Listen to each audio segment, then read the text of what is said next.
लिए जिस समय चित्रकूट की ओर श्री भरत जाते, निर्मलता के मापदंड रामचरितमानस में यदि कोई हैं तो श्री भरत। उनके संदर्भ में निर्मल शब्द का जितना प्रयोग किया गया है और किसी के संदर्भ में नहीं। बार बार भगवान श्री राम अपने श्रीमुख से कहते हैं कि तात तुम्हार विमल जस गाई, पाई ही लोकहु वेद बढ़ाई।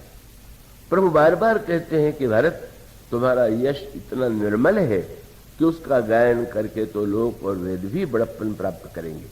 और साथ साथ गोस्वामी जी ने एक मापदंड बताया, अगर हम चाहते हैं, मैं आशा करता हूं अब थोड़ा सा गंभीर प्रसंग आप सुन लेंगे, और उसका संकेत ये है कि जब आकाश में चंद्रमा उदित होता है तो ये माना जाता है कि चकोर जो है कब वो उस चंद्रमा की ओर ही रात भर दे। अब यहां पर सूत्र यह है कि चंद्रमा की ओर जो चकोर लगा हुआ है उसका परिवार भी है, चकोरी भी है, उसके बच्चे भी हैं, पर चंद्रमा की ओर जब वो एकटक देखता है तो बार बार भक्तों की तुलना चकोर से की गई और भगवान की तुलना चंद्रमा से की गई।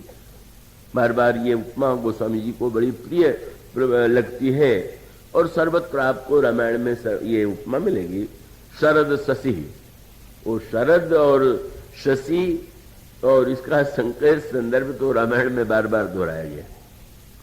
कब वो शरद शशि जनु चितो चकोरी, अथवा राम ही लखन विलोकत कैसे, शशि चकोर किशोरक जैसे। सूत्र क्या है? वो रामायण में संकेत ये किया गया कि भरत जी के हृदयाकाश में जो प्रेम का चंद्रमा उदित हो रहा है, आओ चकोरी को उस चंद्रमा की दिशा में प्रेरित करें। और वो चकोरी कौन सी है? का वो चकोरी जो चंद्रमा को देखती है वो ये भौतिक, पर गोस्वामी जी कहते हैं कि हमारा आपका कर्तव्य है कि सुमति चकोर कुमारी, हमारी आपकी जो बुद्धि है वही चकोर कुमारी बन जाए। और भरत विमल यश विमल विधु, बार बार एक ही शब्द का प्रयोग है। भरत विमल यश विमल विधु और सुमति चकोर कुमारी। और उदित विमल जन हृदय नभ, बार बार विमल की एकटक रही निहारी। मानो सूत्र यह है कि हमारी बुद्धि जब श्री भरत के अंतःकरण में जो दिव्य प्रेम है उस दिशा में अग्रसर हो तो उसे ज्ञात होगा कि हमारे अंतःकरण में निर्मलता कैसे आ गई। और उसका वही सूत्र है कि श्री भरत ने अयोध्या के राज्य का परित्याग कर दिया, लेकिन क्या श्री भरत को यह कभी गर्व हुआ कि अयोध्या जैसे विशाल राज्य को मैंने छोड़ दिया है? कभी नहीं हुआ। सुमति चकोर को मैंने आप देखें क्या क्या है, क्या है अभिमान का त्याग, क्या है ममता का त्याग। और सूत्र यही है कि जब यह निर्णय हो गया कि चित्रकूट हम चलेंगे भगवान के दर्शन के लिए, तो उस समय का बड़े जो बहुत भावुक थे, कब ये प्रश्न है कि भाई जब चलेंगे चित्रकूट तो घर में रक्षा के लिए भी तो प्रबंध किया जाना चाहिए। आप कहीं तीर्थ यात्रा जाते हैं तो प्रबंध करना ही चाहिए, करना पड़ता है। तो अब जिन लोगों से कहा गया कि आप लोग इतने लोग चलें और इतने लोग घर की रक्षा के लिए रुकें, तो गोस्वामी जी कहते हैं कि जिन बेचारों से ये कह दिया गया कि घर की रक्षा के लिए आप रुक जाइए, उनको तो ऐसा लगता था कि जैसे उनका सिर काट दिया गया। जेही राखई कहू रहु रखवारी, सो जाने जनु गर्दन मारी। और कुछ लोग इतने भावुक थे कि उन्होंने कहा किसी को घर की रक्षा के लिए मत कहो।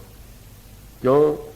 को कह रहनी कहू जनि काहू, को न चही जग जीवन लाओ। छोड़ दे तो घर का क्या होगा? और उन भावुक लोगों ने कहा जरऊ सो संपत्ति सदन सुख सुहृद मातु पितु भाई सन्मुख हो तुझ राम पद हो ही न सहज सहाय। जल जाए संपत्ति, सब कुछ जल जाए, भगवान के मार्ग में जो बाधक है उसको जला दो। निर्णय कैसे हो? एक वो है रागी जो कि चाहते हैं कि भाई श्री राम का दर्शन तो हो पर घर बार तो बचा रहे, ये नहीं कि तीर्थ यात्रा करके हमें तो घर खाली मिले। और दूसरे त्यागी हैं जो आवेश में कह रहे सब जला दो। श्री भरत के पास जाके लोगों ने पूछा, महाराज पहरेदार रखें कि जला दें? कबीर ने तो जलाने का निमंत्रण लोगों को दिया। कबीरा खड़ा बाजार में लिए लुकाठी हाथ, जो घर फूके अपना चले हमारे साथ। पर श्री भरत ने कहा कि नहीं, निश्चित रूप से पहरेदार रखना ही चाहिए। सारे अयोध्या में पहरेदार रहेंगे। आश्चर्य हुआ, क्या भरत जी के मन में राज्य की इतनी ममता है कि चित्रकूट जाते हुए भी चिंतित हैं।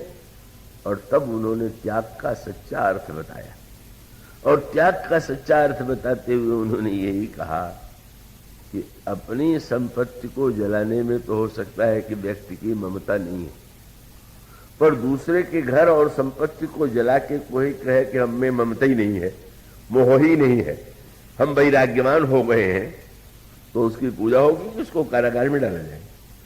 श्री भरत जी ने यही कहा कि इस अयोध्या में मेरी कोई एक वस्तु होती तो मैं भी जला देता, पर संपत्ति सब रघुपति के आही, जो बिनु जतन चलऊ तजिताही, तो परिणाम न मोर भलाई, पाप शिरोमणि साईं द्रोहाई।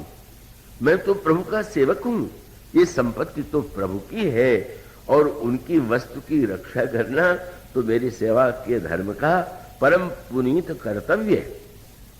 क्या हुआ? उसका मानो अर्थ यह है कि अन्य लोग वस्तुओं के त्याग की बात सोचते हैं, पर भरत जी जब वस्तु को अपनी मानते ही नहीं, तो जिसने ममता का त्याग कर दिया का वही सच्चा त्यागी। को कोई व्यक्ति अभिमान के छोड़ने की बात कहे वो थोड़ी है। सचमुच जिससे एक सज्जन अभी बंबई में मुझे मिले और कोई चर्चा चली तो उन्होंने कहा कि बंबई के पुरुषों में बड़ा अभिमान है। किसी संदर्भ में उनके स्वार्थ में हानि हो रही थी तो ये बात उन्होंने कही। तो मैंने उनसे पूछा कि आप भी तो पुरुष हैं, आप में अभिमान है कि नहीं? कि नहीं, मुझ में तो बिल्कुल नहीं। तो मैंने कहा कि अब इससे बढ़ के विडंबना क्या होगी? आप जब अपने को निरभिमानी मानने का अभिमान पाले हुए, ये तो बड़ा विलक्षण है। मान लीजिए मैं बैठा हुआ हूं ऊपर और अभिमान पालूं कि मैं कितना ऊंचा हूं कि सबसे ऊपर बैठा हुआ हूं, तो ये अभिमान तो प्रत्यक्ष दिखाई देगा। पर अगर कोई व्यक्ति जूते में जाके बैठ जाए और पूरे देर सोचता रहे कि मैं कितना विनम्र हूं कि जूते में बैठा हुआ हूं, तो विनम्रता के अभिमान में ग्रस्त है न?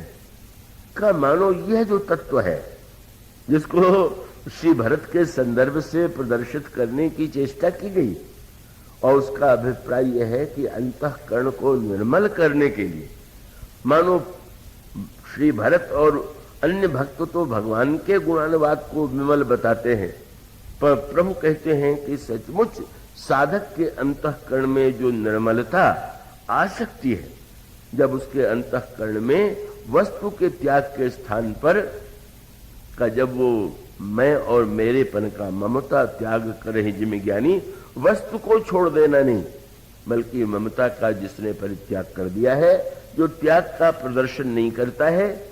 इसलिए मानो प्रभु का उद्देश्य तो ये है कि जैसे शरद ऋतु निर्मल है, इसी तरह से संसार में प्रत्येक प्राणी का हृदय निर्मल हो जाए, प्रत्येक व्यक्ति के अंतःकरण में जो अभिमान है, ममता है, दुर्गुण दुर्विचार है, वासनाएं हैं, वो समाप्त हो जाए। और तब क्या उपाय है? सुग्रीव उसी उपाय को भूल गए थे। प्रभु ने कहा सीता जी का पता लगाना है, और मैंने वो जो कल चर्चा चली थी कि मन को शुद्ध करने का उपाय क्या है, और बुद्धि की मलिनता दूर करने का उपाय आप जानते हैं क्या है? और तब आपको वही पंक्ति, उन पंक्तियों की याद दिलाई जाए जहां पर तुलसीदास जी महाराज का भगवान राम और श्री किशोरी जी की वंदना करते हैं। और क्या कहते हैं? बोले, राजीव नयन पुनि मन वचन करम रघुनायक, चरण कमल बंदों सब लायक, राजीव नयन धरे धनुषायक, भगत विपति भंजन सुखदायक। ये प्रभु है। फिर किशोरी जी की ओर वंदना, और तब उन्होंने सूत्र दे दिया क्या? बोले, जनक सुता जग जननी जानकी, और अतिशय प्रिय करुणा निधान की। क्या मिलेगा इनसे? बोले, ताके जुग पद कमल मनाऊं, जा सुकृपा निर्मल मति पाऊं। भक्ति देवी की कृपा से ही बुद्धि पवित्र होती है। भगवान का अभिप्राय था कि लक्ष्मण वर्षा व्यतीत हो गई, पर लगता है सुग्रीव के अंतःकरण की वासना अभी दबी नहीं है, क्योंकि वो भक्ति की दिशा में अभिमुख नहीं हुआ। इसलिए प्रभु मानो शरद ऋतु के बहाने से बार बार संकेत करते हैं, हृदय को, मन को, चित्त को, बुद्धि को, अहंकार को हम शुद्ध करें। इसके बाद की चर्चा अब वो तो कल समाप्त ही करना है।